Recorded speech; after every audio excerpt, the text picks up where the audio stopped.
Bonjour et bienvenue au 45 avenue Mohamed V, Tunis, Nord-Afrique. Série d'exercices numéro 2. Les établissements stables. Exercice 1.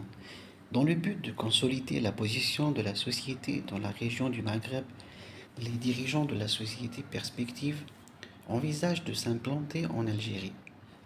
Ils hésitent entre les deux formules suivantes. Première formule, la mise en place en Algérie d'un bureau ayant pour objet la prospection du marché, la fourniture d'informations et la publicité. Les contrats seront directement conclus avec le siège en Tunisie et ils seront exécutés sur place par les ingénieurs de la société. Deuxième formule. La création en Algérie d'une succursale de la société Perspective qui aura pour objet la commercialisation des logiciels développés par la société mère. Travail à faire. La direction de la société vous demande de lui préciser les incidences fiscales de chacune des deux formules. Exercice 3.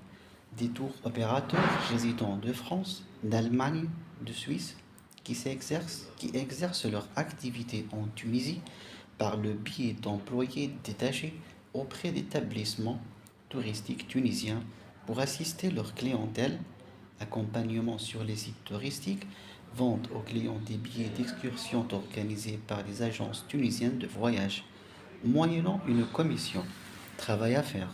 Est-ce que les tours opérateurs sont soumis ou non à l'impôt sur les sociétés en Tunisie? Exercice 4. On suppose qu'une entreprise résidente d'un État non lié avec la Tunisie par une convention de non-double imposition ait été choisie dans le cadre d'un appel d'offres international pour la participation à la construction d'une autoroute et dont la durée des travaux à sa charge est fixée à 5 mois. Question. Quelle sera la modalité d'imposition de l'entreprise? Si la dite entreprise opte pour le paiement de l'impôt sur la base des bénéfices nets réalisés au titre du dit marché et dégage un bénéfice net de 100 millions pour un chiffre d'affaires brut de 3 milliards, si on suppose qu'à l'occasion de la cessation de l'activité de l'entreprise, les services du contrôle fiscal aient constaté que la dite entreprise ne détient pas une comptabilité. Dans ce cas, comment sera déterminé l'impôt à payer par l'entreprise? Exercice 5.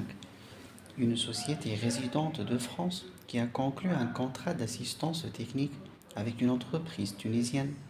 L'analyse des clauses contractuelles liant les deux parties fait ressortir que la société française assure par l'intermédiaire de son personnel au profit de la société tunisienne une assistance pluridisciplinaire qui couvre tous les aspects de la gestion de l'exploitation de la dernière société.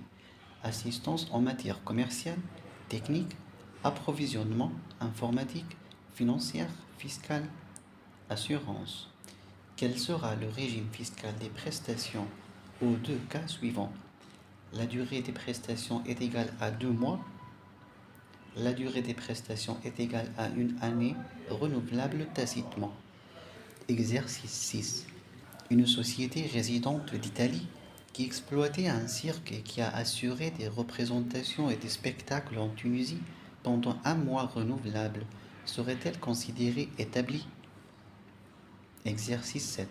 Une société résidente de France qui dispose d'un bureau de liaison en Tunisie dont l'activité est limitée à la fourniture d'informations et de renseignements aux clients sur les qualités et l'usage des produits de la société française. La société serait-elle soumise à l'impôt en Tunisie? Exercice 8. Dans le cas d'une entreprise résidente de Suisse qui exerce la totalité de son activité à l'étranger et qui dispose d'un immeuble en Tunisie à titre de placement patrimonial dont elle tire des loyers, la société serait-elle soumise à l'impôt en Tunisie? Exercice 9. Une entreprise établie en Tunisie a financé l'acquisition d'un silo à grains en Tunisie par le recours au leasing international. Quel serait le régime fiscal de l'entreprise étrangère de leasing? Exercice 10. Une société dont le siège social est implanté à l'étranger a conclu des contrats de maintenance par des interventions ponctuelles avec des entreprises établies en Tunisie pour une année renouvelable. Même si les interventions sont ponctuelles, seraient-elles considérées établies? Merci pour votre attention.